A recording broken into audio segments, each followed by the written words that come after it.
we've got two species of arthropods that are interacting.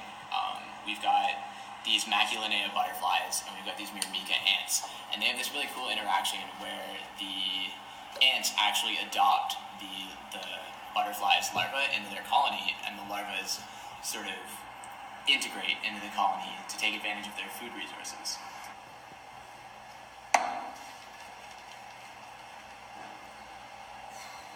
After being adopted into the colony, butterfly larvae of the cuckoo species are integrated into the brooding chambers of the worker ants by mimicking the acoustic communication of the queen. Thereby, the worker ants feed them prophylactically because they recognize the butterfly larvae as being of a higher social status than they are. I am the queen ant of the Myrmica species, and workers do what I say through my acoustic communication. I am a Maculinea butterfly larva. I joined the Myrmica ant colony recently, and I have been living parasitically off of them. The worker ants prophylactically regurgitate food into my mouth, and even though that sounds pretty lazy, it's actually because I've sneakily learned how their queen ant sends acoustic communications, and I've been mimicking the same sounds, and they can't tell the difference.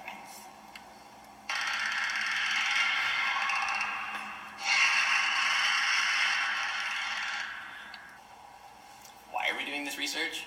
Well, we want to see how these two different species of butterflies manipulate their acoustic communications to get themselves incorporated into these ant colonies.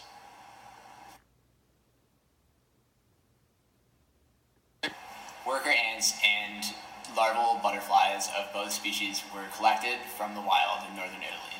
Their sound emissions were observed for 20-minute periods and processed with a non-parametric one-sample Kolmogorov-Smirnov test to assess the data distribution type. Two kinds of behavioral assays were conducted. 10 ant workers were located in an arena. Sound was played from two different MP3 players emitting loops of the original recordings. And then we cross-tested a comparison of behaviors elicited by two sound stimuli that were played. It was then analyzed using a chi-square test.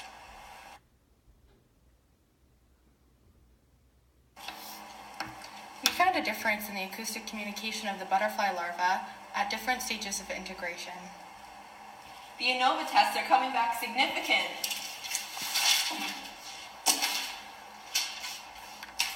We see that the Teleus pre-adoption sound wave is significantly similar to that of the worker ants, whereas the Alcon pre-adoption sound wave is not. Looking at post-adoption, we see that Teleus is not significantly similar to the queen's sound emissions. However, Alcon is post-adoption.